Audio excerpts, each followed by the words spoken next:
Hi, everyone. Harry here to talk about a grant of review of the actual substantive issue of tariffs, essentially, and Trump's very far-reaching claims of authority under certain amorphous emergency powers to basically step in and usurp Congress's role and set the tariffs that have been really the cornerstone of his trade agenda.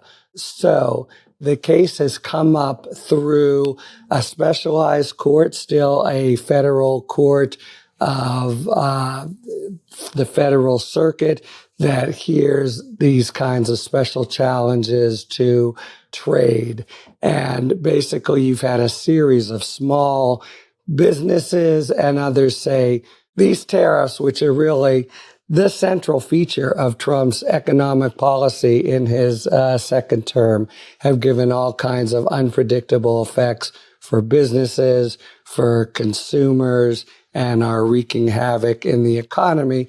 But more importantly, he's got no authority to do it. And why not? It's a series of legal arguments, but it basically has to do with the kind of cross-cutting theme to so much of what Trump is doing, which is Congress levies taxes in this country. That's a total kind of bedrock proposition of Article 1, and he's just completely usurped it with a argument and a weak one of some kind of special emergency. So he's tried to say there are two sorts of emergencies afoot in different ways that have been purported justifications for imposing these tariffs. And it's pretty clear really what he wants to do is impose tariffs, make countries come to him on bended knee, and make individual deals and be in total charge of the U.S. economy, notwithstanding the primary role granted to Congress to do it. So he said, first, we have these trade imbalances. Of course, we do have these trade imbalances, but they are really built in and structural, and very few economists would say that's a kind of emergency. And then second, wherever he's imposing the special trade tariff kind of figures, he's saying there's a drug problem, the fentanyl crisis. In Canada, he's used it, and certainly in Mexico and China. So that's the second reason he has, second kind of statutory emergency authority he has tried to actually access. Now, the basic theme in all the Supreme Court action to date, and it's been plentiful, has been in sort of temporary settings. Do we grant a stay?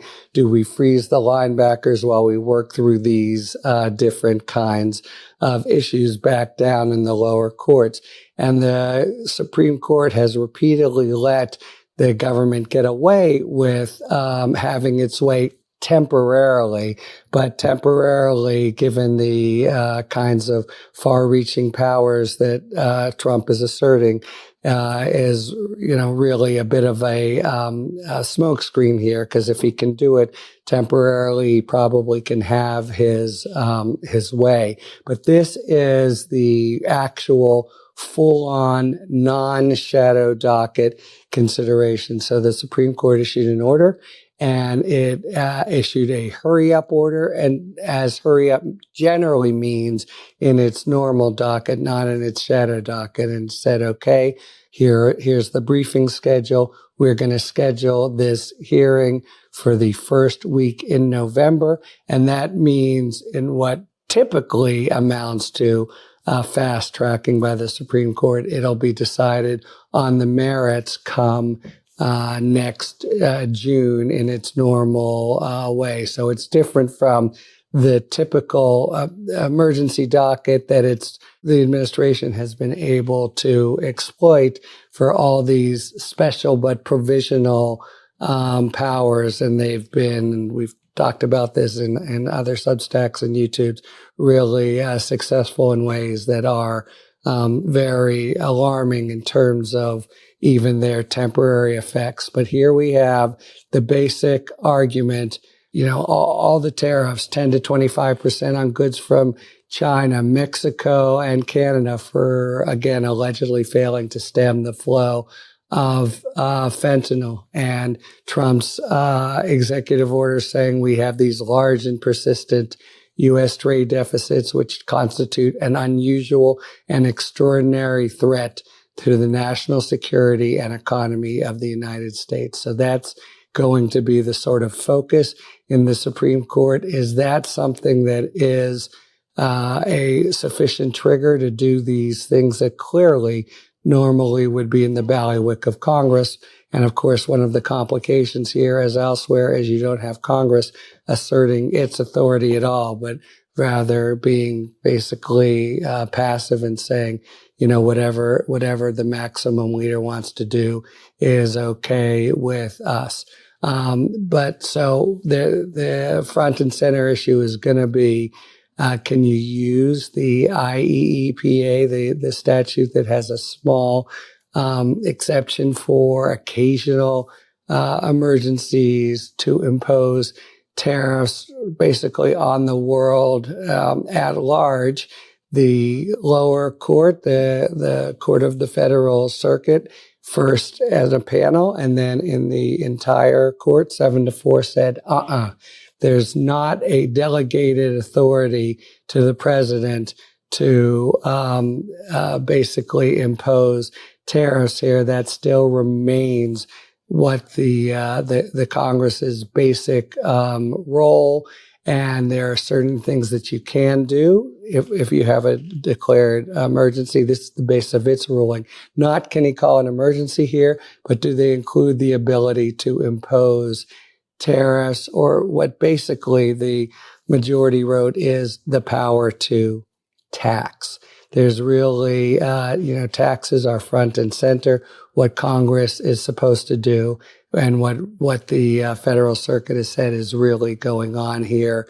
And so there, the basic framework that's set up is, does that IEEPA permit the court to do these taxes that are what he's calling tariffs and are basically the linchpin of his entire trade policy? They say that if the court says no, and there's a kind of a blackmail, I think is not too strong a word, that happens in all these cases where the administration stumbles ahead, does all these things, and it's very hard to unscramble the eggs.